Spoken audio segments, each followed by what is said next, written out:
piece of me? Do I feel lucky? Well, do you, punk? Good morning, Vietnam! I love the smell of napalm in the morning. You're gonna need a bigger boat. I feel the need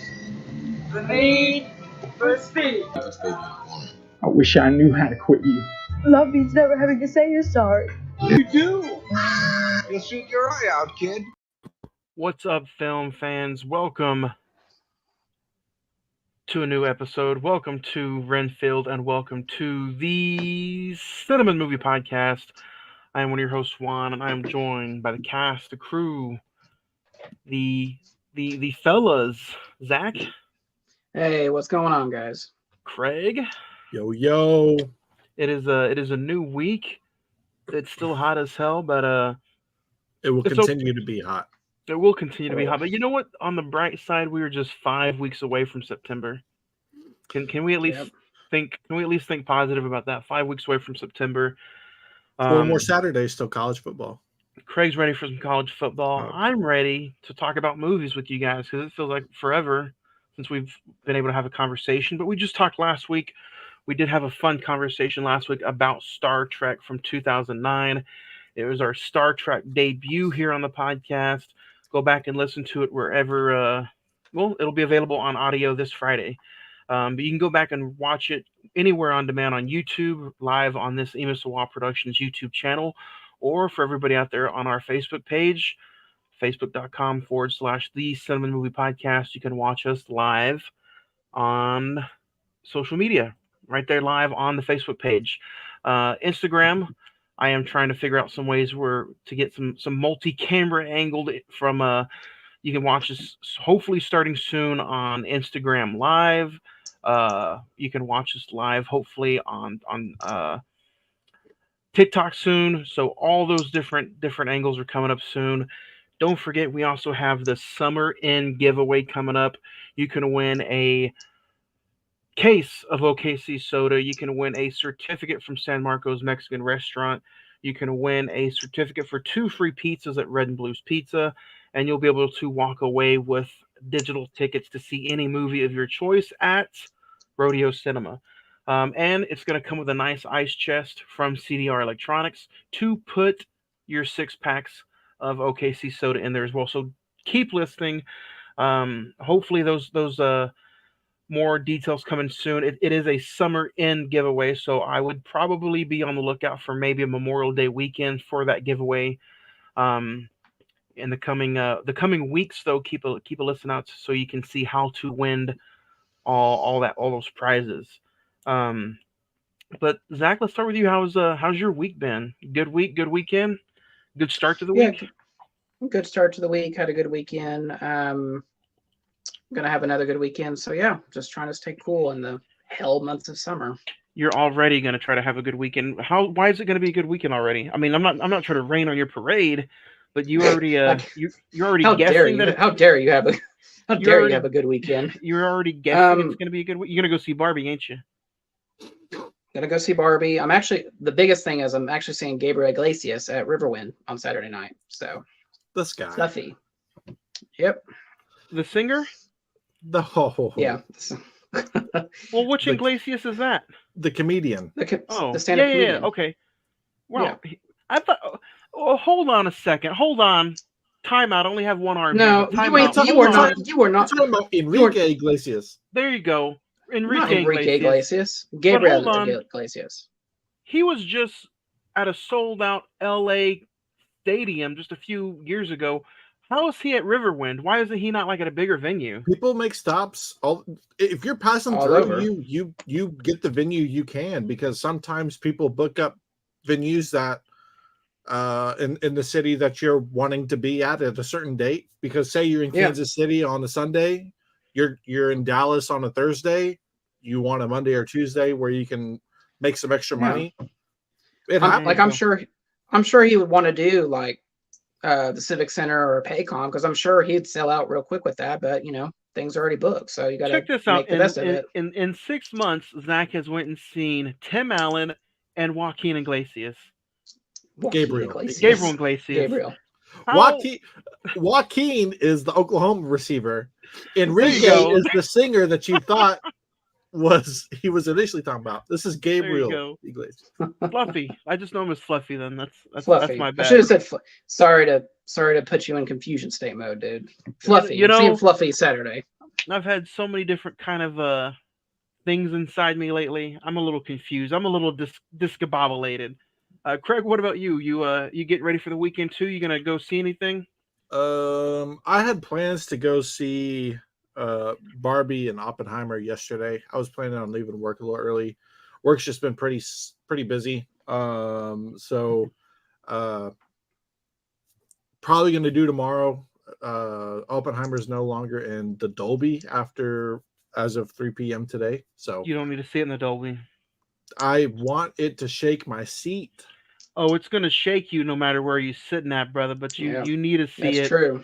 You need to see it. I wanted the else. Dolby because the Dolby has reclining seats. It's well, you can go see Barbie in Dolby. It's gonna be the Ninja Turtles movie tomorrow. Is that already? Oh, that does already come out. Well, that's like another 2 weeks. What's in there right now? No, Ninja Turtles is tomorrow. Mansion? No, Ninja Turtles don't come out till like early August. I just looked at it. Maybe it was an early showing. But you guys can check out the Summer End giveaway coming up soon. Just keep an eye on the socials. Twitter is at Cine-Men405. The Instagram is all one word, Cine-Men Movie Podcast. The email is cinnamon921@gmail.com. And then you're watching us live here on Facebook.com/The Cine-Men Movie Podcast.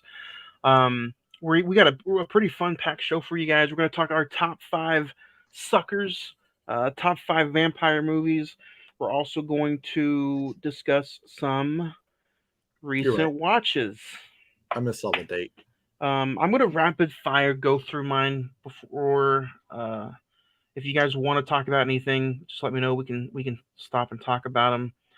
I finished The Bear season 2. Phenomenal. It was just as good, if not probably a little bit better than season 1.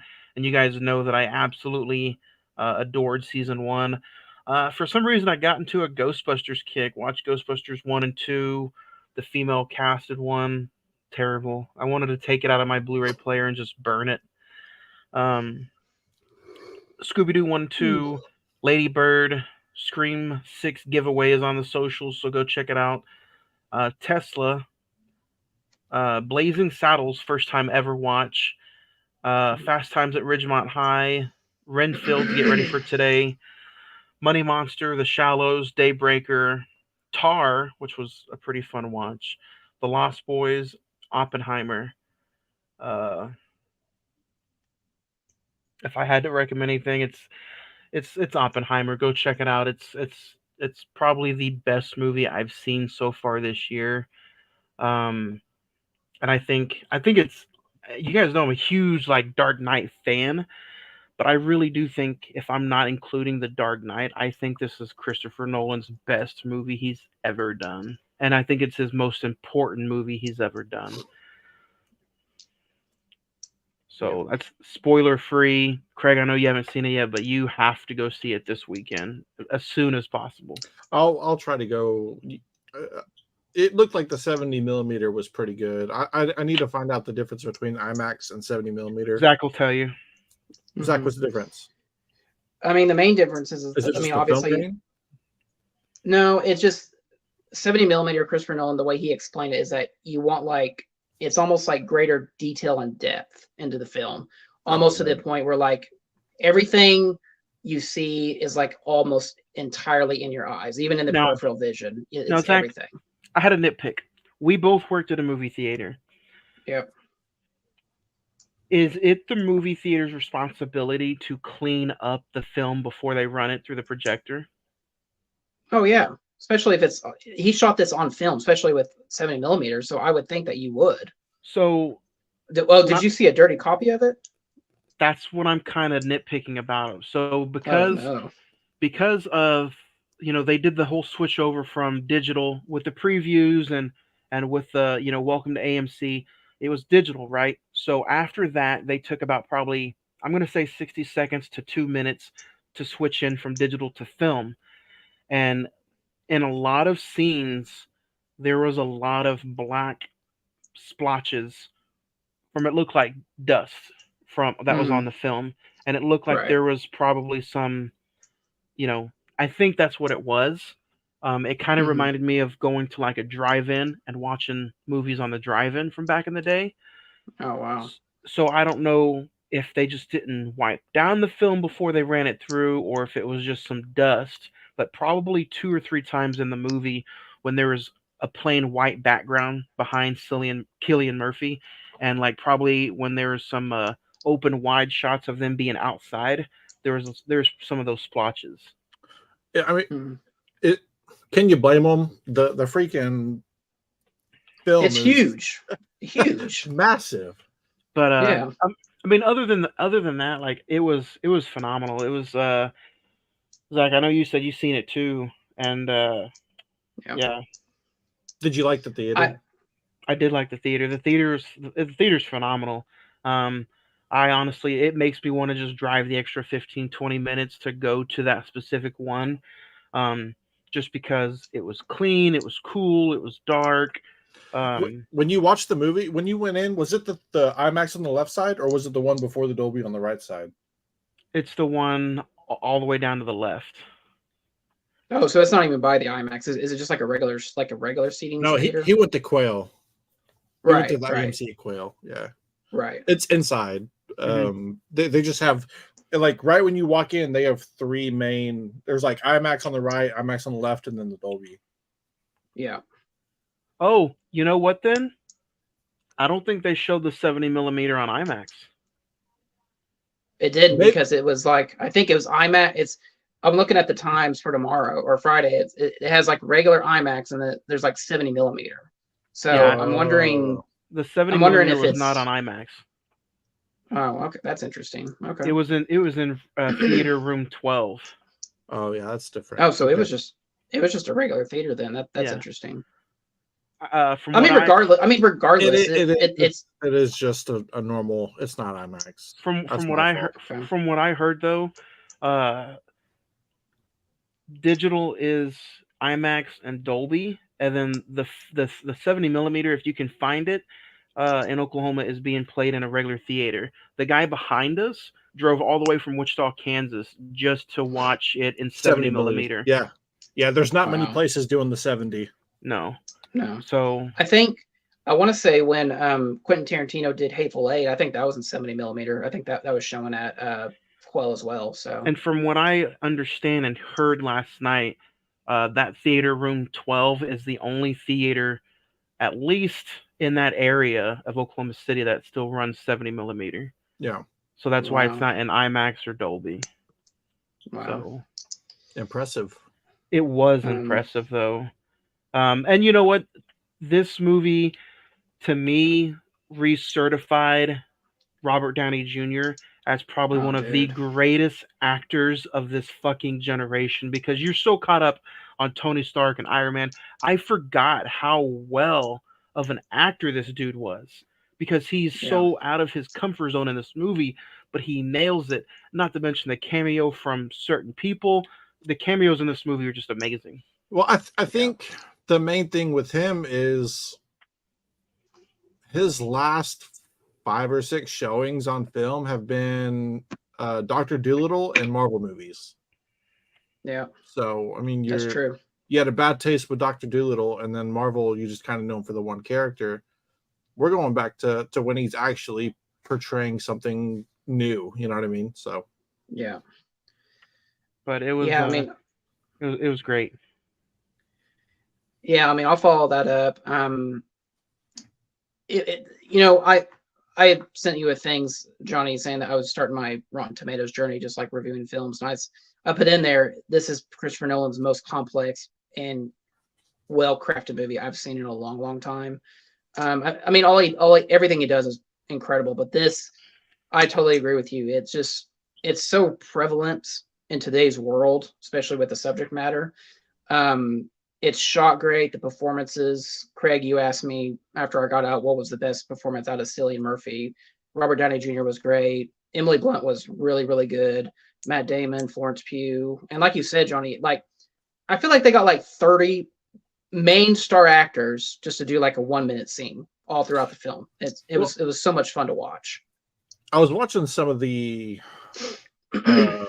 like the actors talking about it, and they were like, they all kind of were asked by Christopher Nolan, and Matt Damon was even like, I told my wife I was on hiatus unless Christopher Nolan calls, and he happened to call. He didn't even know, but they were all just like, we knew going in that working with Christopher Nolan, we needed to bring excellence, and it sounds like that's what happened. They all just delivered their A game. I mean, if the Oscars were tomorrow, this would win everything. I mean, truthfully, and it is probably will be a good contender this year. So I'm excited to see what happens with that. We all enjoyed Tenet, but this movie made Tenet look like a joke. Yeah, I mean, true. Tenet had its nitpicks. It was unique in its own way, but we all had our own sort of nitpicks with it. So I'm excited to see. Did this movie need to be? And I'll leave it with this, because this is going to turn into an Oppenheimer episode. I'll leave it with this, at least from my point. Did it need to be 3 hours? No, but the importance of each hour was phenomenal. Yes, and I'll do the other recent watches to capitalize on that. My only nitpick, like we talked about it in the text message thread, Craig. I mean, you're totally right. There were so many people involved with the Trinity project and the Manhattan Project that it makes sense that they tried to do as much characterization as they can. But to me, I don't know how you felt, Johnny, but at some points I just kind of felt lost, or just like forgot like how each character is like woven into this. But that's just a small nitpick. I mean, like I said, it's totally worth to go see in the theater, spend the money, go see it in 70 millimeter IMAX, wherever you can. My other recent watches, I was doing a rewatch of the Insidious movies. Those movies, I told you not to. They get, it's like diminishing returns each one. Progressively I know what worse. Yeah. I know what you said about the new one, but I just wanted to refresh myself. And the last one, the other thing I'd recommend is The Pope's Exorcist with Russell Crowe. I thought that was a good, huh? Pretty fun movie. Yeah. Craig, what are you check anything out worth mentioning this week? I haven't really been able to. I've just been on the go a lot. So kind of leading into that, being on the go. We're giving you a lot of homework subjects then. I've played the crap out of Luigi's Mansion on the Nintendo Switch because it's portable. I've just had a blast playing that game. So that and Renfield today, I was able to sneak that in during my day. And honestly, just kind of like listening to sports radio and stuff like that. Just anything I can get on the go. Getting ready for that season. Yeah, it's just it's hard to kind of watch stuff, but like on the go and in between, that's kind of what I've been doing. Zach, the new A24 movie, I'm going to probably see that before or after Barbie this weekend. Was that Hands? Talk to Me. Talk to Me. Oh. Yeah, I might be seeing that on Friday. So I know for sure I'll be going through that as well. Yeah. So yeah, if you guys want to, don't forget, check out some recent watches and recommendations from at least my viewings on the Twitter at Cine-Men405 and then the Instagram / the Cine-Men Movie Podcast. A bunch of ideas have come from both recent watches and the top 5. So that's why we share them, bring them up. They can become a subject matter. And I was thinking about this a little bit today. I was going to talk to you guys about this off camera, but might as well. We share everything with everybody who listens and watches. I think we take out the Dark Knight movies. We should review every single one of Christopher Nolan's movies leading up to November, and then November, December, talk about Oppenheimer when it comes out on Blu-ray. I'm down. Can we wait? That who hasn't? Is Ed the only one that hasn't or won't be seeing it in theater? I don't know. I mean, if he sees it, I say we do it a little bit early, the way you guys are talking it up. Yeah, I mean, if Ed doesn't see it, because I know Craig, you really want to see it. If he doesn't see it, I say we just do an episode. Because I know, I think it'd be a really cool conversation. That's when it's coming out. It comes out in November.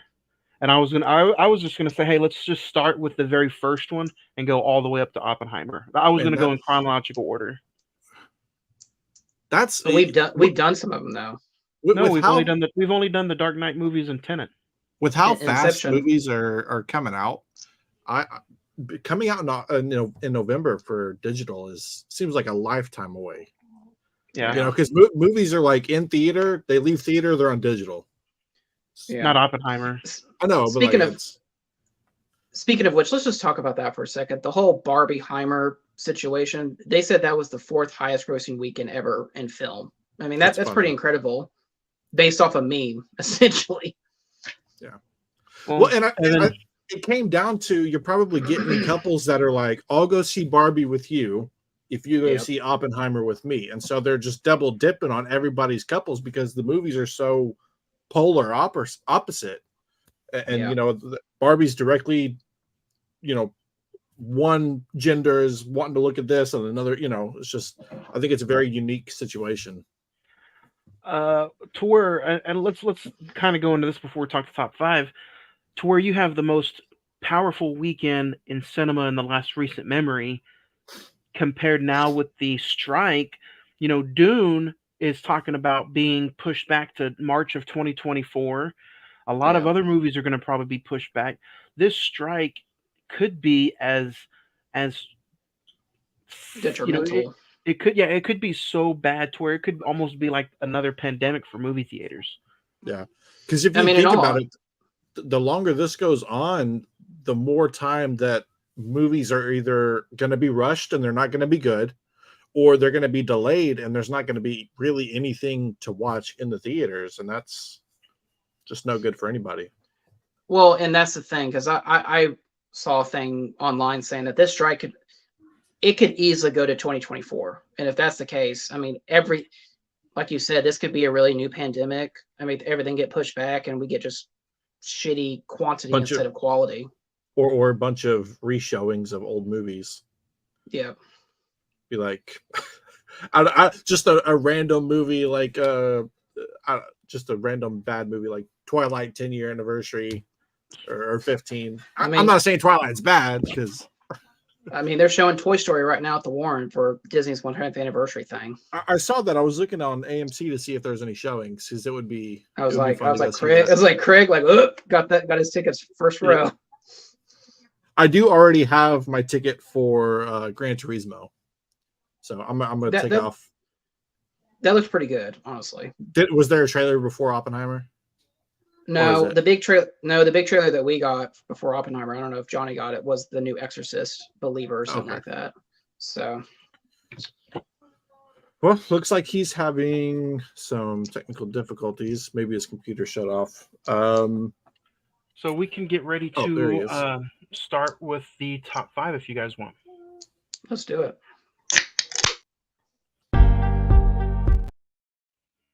Uh-oh.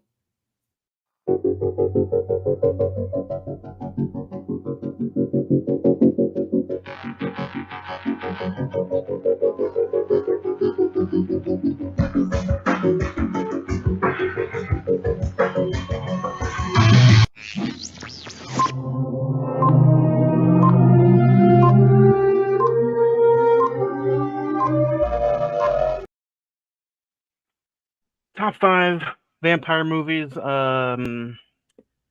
No honorable mentions this time, at least for me, but I am going to rapid fire through mine and we can kind of talk about some of the lists if you guys want to.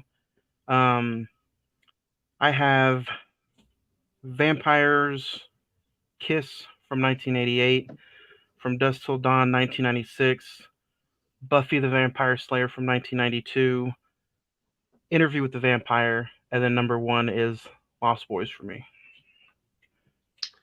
Good list. My top 5, number 5, Vampires from 1998, Nosferatu number 4, the Fright Night remake from 2011, and the original 1980s one is pretty good. Let Me In with Chloe Grace Moretz from 2010 I thought was really good. And then the reason why we're talking about Renfield today, Dracula from 1931. So that's number 1? Yep, that's number 1. Craig, can't hear you. Oh, yeah. Never mind. I'll just like you rapid fire through mine. Don't Hate Me. Twilight number 5. Underworld number 4. Blade number 3. Fright Night the remake number 2. And you know what? Renfield number 1. I really enjoyed Renfield. Nice. So let's kind of talk about Renfield then. It's got a 6.4 on IMDb, 58% on Rotten Tomatoes, 53 is the Meta, 78% the Google users love it, with an April 14th, 2023 release date. 26 million at the box office, 65 million was the budget. So Renfield, Dracula's henchman and inmate at the Sun Asylum for decades, longs for a new life away from his count, his various demands, and all the bloodshed that comes from them. So Renfield tries to escape, and he tries to lead his life without the toxic relationship. Starring Nicholas Hoult, Nicolas Cage, Awkwafina, Ben Schwartz, and directed by Chris McKay. Zach, you got to see this in theaters. Did you? It sounds like you enjoyed it the second time around.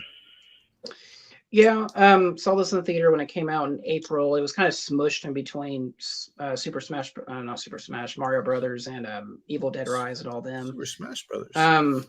I guess I'm just looking forward to the sequel. I guess maybe pretty soon. Maybe. You know what? Like when they first announced this, I was just like, you know what? This could be a cool idea. We're kind of doing this, spinning the mythology on the Dracula character, not only just Dracula, but like that character Renfield. And when I first saw the trailer, I was just like, okay, this is kind of like a fever dream of a movie. I was like, okay, this could be really fun. Saw it in the theater, had a lot of fun with it. I have a nitpicks, but probably just my own irritation with it. And on this watch, it was about the same. I liked it, had fun with it. There are still stuff that I wish they could take out, and other things that I thought really, really worked. So, what about you guys? I did not see it in the theater. I enjoyed it and I had fun with it the first time around. But I was a little just disappointed the second time watching it. So yeah, I agree with you guys. I think there are some nitpicks, especially with the budget of the film. But I think this could be one of those that becomes cult classic-ish. I think this has the making to be like it's gonna. I feel like it's gonna be one of those movies that did poorly at the box office, but then by the time it comes around, and I just think it's gonna be one of people's not only favorite Nick Cage movies, but kind of like a niche comedy horror. Yeah, it was. I think it fits in a very small sort of like category of film, but I think it's pretty good. I know what I really loved about it was the full fun concept of it being a direct sequel, showing Nick Cage in the version of the 1930s Dracula, making it look like he was, it was an exact direct sequel. I just think, and we'll get into it some more, but you guys think that people are just catching on when it comes to box office and budget because it made nothing? Oh, it's a Universal movie. I'll just check it out on Peacock in a few weeks. Yeah. I think, unfortunately, that's the society that we live in now because, I mean, we just got done talking about Oppenheimer. That's a Universal movie, and I'm sure that'll be on Peacock sometime, probably October, or, because it's making so much money, it'll last longer in the theater. But this, when I told people at work I was seeing this, it's like, what is that? Is it? Ew. And then I said it's a Nicolas Cage Dracula movie. They're just like, no, I'm good. I'll wait for it to be on streaming. Yeah, no, that's that's why I didn't go see it in theaters. Like, it looked interesting, but I was like, Nick Cage as Dracula, like, it looked cheesy in the previews, but as I'm watching it, I was like, he really fits this role. And I'll tell you one thing about, I was dreading watching the guy play Renfield because I didn't really care for him in the menu. I said in the menu. I said in the menu, he really just bugged me. He irritated me. I didn't really care for him. He was the bright spot in this film for me. I really enjoyed his play on his character, the kind of narration of his character at some points. I really enjoyed him more than I did. Awkwafina was there pretty close, but him more than I did Nick Cage. Even though I think Nick Cage is pretty good. Well, and that's the thing, because like, and let's get into it, because there's I boil this movie down to half, where it's the relationship between Renfield and Dracula, and then Awkwafina and the Lobo crime family. The first half, where it's just the relationship, I think is brilliant. It really, really works. I think Nicolas Cage is he's so awesome. He's just being Cage and so uncaginess. But they really hold him back. This could have been the whole thing, but I think it really, really worked that they just used him selectively. But the Awkwafina Lobo crime family stuff, Awkwafina is really, she's good in the movie. It's just I didn't care about that plot line. Nope. I was excited, and I think that's what it was for me the first time around. When I first watched it, I was on that Nick Cage binge. I was like, Awkwafina's so good, and that I enjoyed it that much more. But like this time around, I was like, I just did not enjoy the crime family scenes. I didn't enjoy that she was out for revenge with the Lobo family. Even though the movie's only an hour and a half, it felt like two distinct different films in one movie. And I kind of wish it was. I mean, the title of the movie is Renfield. I understand that you have to create his relationship outside of Dracula with somebody else, but it just did not do it for me this time around. I wish the movie was strictly about Renfield and Dracula, not Renfield, the crime family, Awkwafina, and then Dracula.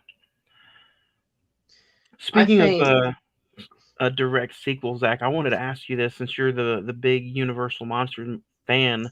Like, did you enjoy that opening of Yeah, I mean, that was the best part of the movie. The fact that it was just so, they really went back and just did the aesthetic of a 1930s Universal monster movie. I thought was brilliant. And it didn't feel jarring in any sense of the word. Like, I thought, like, oh, okay, that's just Nicolas Cage, and they just replaced him right where he stands, where Bela Lugosi is, and all that. It just worked. It just felt like, this makes sense. It felt natural, and it was just like, okay, yeah, so they did that back in the 1930s, and they've had this relationships for the last almost 100 years. That makes total sense to me. Yep. And I like how they kind of took like when Renfield has to find blood or food for Dracula, I like how they talk about the purity of blood. Like, if you're a bad person, like, it weakens him, but if you're like pure and innocent, it makes him stronger, and he's able to get to full force real quick. I thought that was kind of a good creative move. Do you think people just don't care about the Universal monsters anymore? Because this isn't like the first time that one of these movies haven't made money. I mean, let's go back and look at the Tom Cruise Mummy movie. Let's go back and look at The Invisible Man. Even though The Invisible Man was good and it came out in a pandemic, it was still, I mean, every single attempt that Universal makes at a monster movie, it does horribly at the box office, and it's just not anybody's cup of tea. Everyone. I think they should just stop. Listen, when they announced that when that Tom Cruise Mummy movie was going to be the start of like a Universal Monsters cinematic universe, I was like, let's go. I think that'd be a really cool idea, but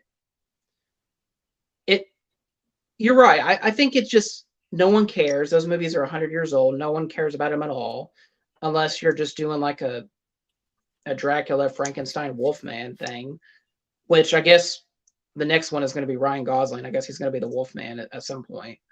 But it just, I hate it because those movies could be so much fun. Like the Benicio del Toro Wolfman movie is actually a really fun updated version of that.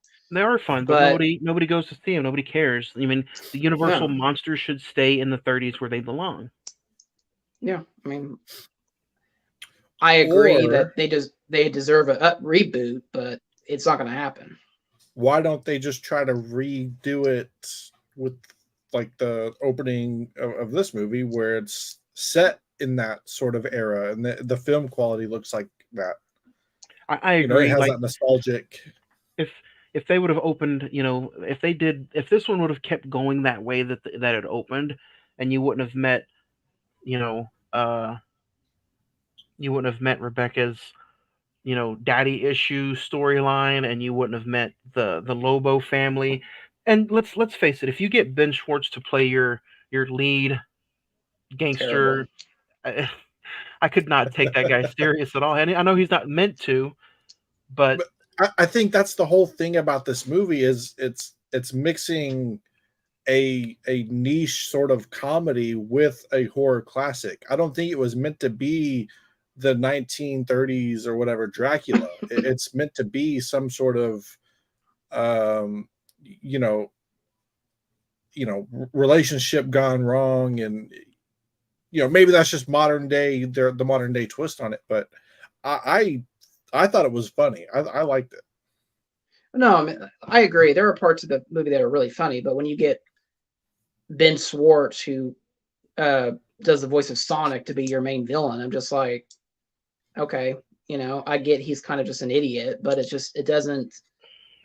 You just like that character automatically gets so annoying that you can't not only take him seriously, but I just don't like him as a character. Personally, I liked it. Maybe this movie is directed directly for me, but I liked a lot about this movie. I liked a lot of the comedy, in the movie, and I liked how lighthearted it was, but I just couldn't. I didn't like the storyline for Rebecca and the Lobo family. And I'm not saying I wanted this to be serious. It was just I enjoyed the dark comedy of the abusive relationship between the two characters. I thought it worked really well. It's just the other half of the movie I just didn't like. Yeah. I thought at the end when Dracula met the Lobo mom, the head mom or whatever, that was funny. I thought they were going to be like past relationship type of thing where because he was like, oh, nice to meet you. And I thought she was going to be like, long time no see or something like that. I thought there was going to be a weird connection somehow, some way between them at the end. Yeah. What did you guys think about like the campy violence in this, like the overuse of CGI blood? What did you think about that? I thought it was fun. That was one of my nitpicks. Was the CGI blood looked terrible? It did look terrible, but it was it kind of fits the movie. It's cheesy, right? But I mean, I wasn't expecting. I saw the clip where the dude put the fork in the dude's neck, Ben Schwartz's neck, and all that, and Awkwafina is like, "Did you just cut that guy's arms off with a platter?" Like I heard and saw that in the trailers. I didn't know it was going to be this sort of Shaun of the Dead-ish style violence. Yeah, and maybe that's why I like it, because I think Shaun of the Dead is hilarious. Yeah, I love Shaun of the Dead, but I don't know. Maybe yeah, I laugh hysterically at Shaun of the Dead, but I had a hard time kind of living through this second watch today. I don't know. And I think the second half, the last 30 minutes for me were kind of cringeworthy. I just think that, and maybe because I think it's just a one-time viewing movie. Maybe that's it. It's just I had fun with it. Yeah, like the first time I watched it, I was like, this was fun, this was different, this was a cool idea. I have nitpicks about it, but that's fine. The second time, you're just like, this is kind of a drag to get through, to be honest. I could see that. So, what did you guys think of the shootout whenever Renfield saves Rebecca from getting shot and killed, and he's like, she saw me for me. So he goes through this whole change of his makeover and just, I'm going to stop eating bugs today. Change of clothes, yeah. Which, by the way, I like. That's another thing that they did with the mythology in the original Dracula. Renfield's just eating insects all over the place, and in this one, when he eats the insects, it like gives him his power, which I thought that was a really cool idea. So, speaking of Dracula, aren't we just a few weeks away from another new Dracula movie? Yep, The Last Voyage of the Demeter, August. The 11th, Last Voyage, which from what I understand, this is another direct sequel from when Dracula's in the boat, right, on the way. Yeah. It's a singular chapter in the story in the novel or the story of Dracula, where they take his coffin from Transylvania to London. And I mean, if you've ever seen any iteration of Dracula, you know what happens on the ship. Basically all hell breaks loose. And judging by the trailer, yeah, right. Judging by the trailer, it's, oh my God. It is Universal, so it is possible. But the way the trailer's set up, and it looks like to be just like a really, just a slight vest on a boat. Yeah, it looks cool. I mean, I'm probably going to see it, so I'm excited about it. When does that come out, Zach? Does it come out in September? August the 11th. So here in about 2 weeks. Nice. Which, why wouldn't you say that? Why wouldn't you say that? Here's a rant for you, Johnny. Why aren't you saving Last Voyage of the Demeter and The Haunted House for October? Why that you could make a bunch of money for those movies. I think The Haunted House, they just want to. They want it in that Disney slot. Yeah, they want it in that summer slot before kids go back to school. Well, and honestly, what other kids movie is out right now? Elemental. And that's almost out of the theater. Yeah. I don't know of any other, because I was wanting to take Adley. I don't know of any other kids movie that's out right now. Take her to see Oppenheimer. She'll be fine. No. Take her to see Barbie. No. Turtles comes out in a few weeks.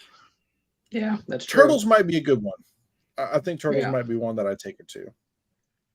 I like how Turtles is like the Puss in Boots animations type style. That looks pretty cool.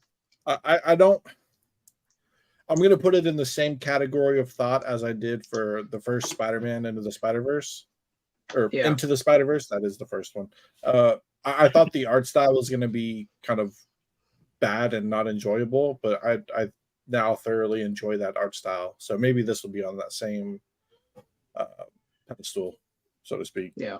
What about you guys? Do you guys have any comments or concerns? Did you guys like the makeover in the studio apartment scenes? Dracula comes in the studio apartment. He's just, where's my food? He's just drinking like a blood martini. Yeah. It was just, it's funny to at a point, it's like a couple that's been together for so long, like you're just completely tired of the other person's BS. And just like kind of like, I need to change. I need to reinvent myself. It's kind of like what was happening in this. And so it's like couples therapy almost. Like I don't want to be a part of what you're doing anymore. I want to be. And I like how Nicolas Cage plays it. It's just like, oh, you need therapy. Like you're like, yeah. I'm the problem, or you're the problem. It's just like, it's just like go back and forth. Yeah. And that's the thing. It's just like when Cage is allowed to be cagey every so often, it really works, and it's hysterical. But when it gets too much, you're just like, okay, that's enough. What did you guys think of the makeup and costume design after when he got burnt, and you see that little close up of him where he's like completely burnt to a crisp? And then it reminded me that one scene whenever he's kind of regenerating. It reminded me of the Mummy, from where you get him where he's all gooey and ooey, and he slowly starts becoming full power. Like that's what it kind of reminded me of. So I thought it was pretty cool. Like anytime you see those are the best parts for me. Anytime you see Nick Cage, like Zach said, doing cagey things, he'll do the ooh, the wow, stuff like that. I enjoyed those parts. Yeah, I mean, I thought the makeup was really well done for those Yeah. scenes. yeah, I even like how though- it was like even like the one where like he's all like mulching or whatever after he got burnt. It looked like Yeah. real practical makeup, and it looked good. I mean, Yeah. they actually spent time to put time into it. What do you think about the obviously I think obviously it's in the trailer, but the attack where he goes and attacks the support group where he's just like, "Oh, you're Renfield's boss." It was just like, "No, I'm Dracula." Yeah. It was,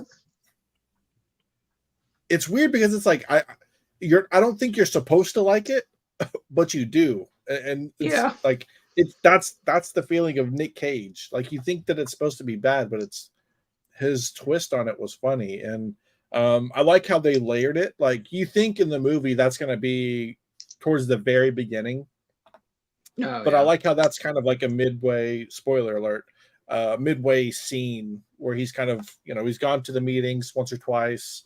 He's kind of built up his own, like, I can be my own person thing. And then that's when he comes to, after his world domination plan that Renfield helped him on a sticky note. Yeah. That was funny too. The Dracula and Renfield. Yeah. See, and that's the thing. Like I said, there are things in this movie that work and they're funny, and you want more of it. But like I said, it's almost like a 50-50 of like if you do too much of it, then it just gets tiresome after a while. If you had to pick, going towards the end, the whole thing is saving Kate, saving the sister. Those last 15 minutes I thought were pretty. I thought the last second to last 30 minutes were kind of atrocious, but I did enjoy the Renfield Dracula fight off scene. I like how he ripped his fangs out. I thought that was cool. Oh yeah, fangs through the hands. Mm-hmm. Dracula is just, I think it's just not a touchy subject, but I just think it's so hard to pull off. Like when you get a Dracula movie and it's got Nick Cage, you're like, Nick Cage is Dracula. I'm super down for this. It's going to be hilarious. It's going to be fun. That's exactly what it was for me the first time. I don't know. I really do think it was just the Lobo storyline just kind of threw me off. Yeah. And that's it. I mean, that, like I said, like that's the other half of that movie, and I just don't like it. I just don't think it was needed. But again, what are you gonna if you're gonna? One of the positives is that I'm glad this movie is only like an hour and 30 minutes. Oh yeah. I mean, without credits, it's probably like an hour and 25, and that is really to its power to it. So, pros of the movie, I think the fighting scenes were done really well. It looked like they were actually, it didn't look like cheesy choreography or anything like that. It looked like it was an actual, well done fight scene. Cons, I think it kind of fades in the second half. I agree with you guys. It does sort of fade. And then just the kind of CGI explosions or blood explosions, I think those were kind of rough at some points. Some of it was good, some of it was bad. If this would have just stayed to be a canty horror comedy instead of let's make it an action adventure horror comedy, I think it would have been a lot better. Like if they almost went like Craig, you brought up, like if they would have just almost stayed in that zombie land / if they just stayed in that kind of realm, you know what I mean? Wasn't he in a movie before where it's like he meets a girl and she falls in love with him or something like that? Wasn't he a zombie in that? Is that the same actor? Yeah. Warm Bodies. Isn't that the same actor? Yep. If they stayed in that kind of comedy realm, I think it would have been fine. I didn't think he needed to add the action adventure cop shit. Yeah, I mean, Nicholas Hoult, I do think he's a good actor. He can definitely play like the awkward, lovey-dovey, big doe-eye type person that wants to fall for the girl. I think he's good at that. And I know Craig, your problem with the menu is he's the problem with the menu is that he's just so outlandish and ridiculous that it just takes away from the film. Yeah. But again, I think that's just how the character was written. I don't blame him for that, but they should have made him just like. I think my problem with that is like he's so borderline, like could be taken seriously, could be kind of crazy. If they would have just made him like wrote a script for him to be like, look, you're gonna act like you're fine, and then at the end you're gonna come out as like you're full blown crazy, like you wanted to show up to be, you had this. It was just I think in the menu it was just kind of like 50-50 on that fence, and I didn't like how it was so. You could take them this way, you could take them that way. Yeah, I agree. Did you guys like the final thing, the Dracula's blood? It just brings everyone back. Like everything's good, even though they just got massacred. Yeah. I wanted the kind of director of the AA meeting, the Assholes Anonymous, to expand on what they saw on the other side. I thought that would have been funny. Or like showing a little clip of them there with like, I don't know, a James Franco cameo of him playing somebody, that would have been funny. Yeah. You know what I mean? Like on the other side. Yeah.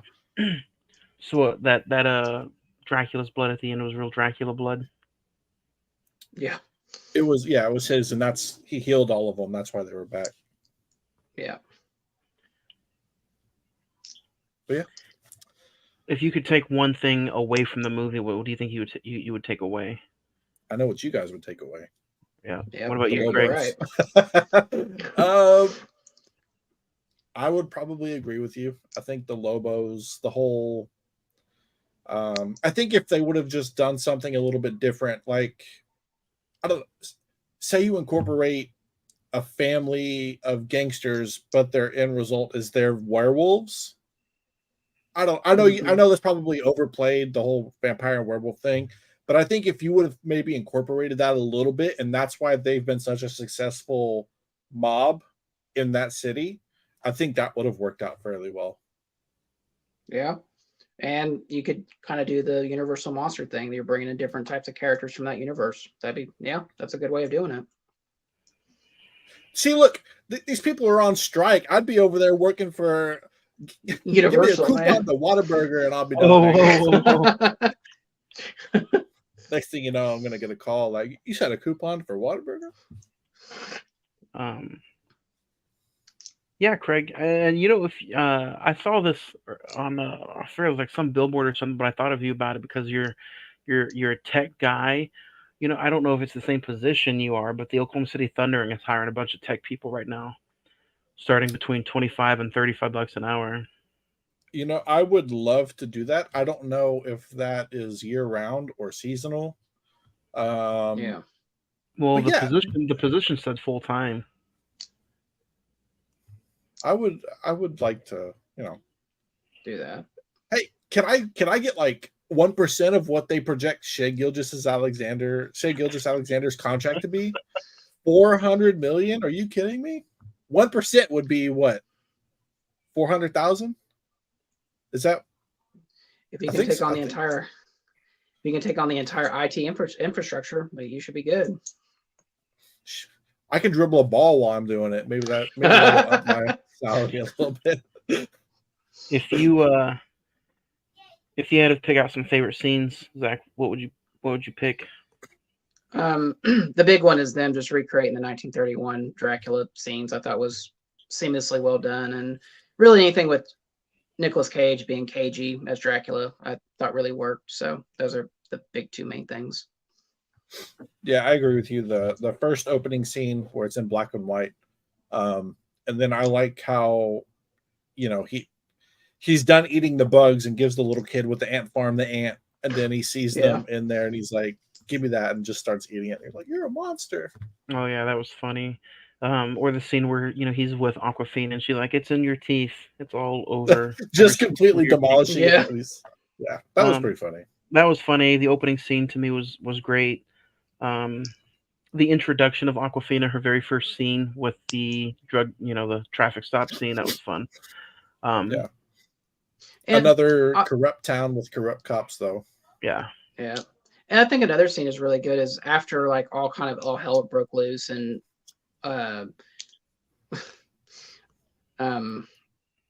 Aquafina says to Renfield, I'm not eating your murder cookies. And they're just kind of talking about, you're not a hero. You know, you've killed a lot of people. I thought that was a good scene as well.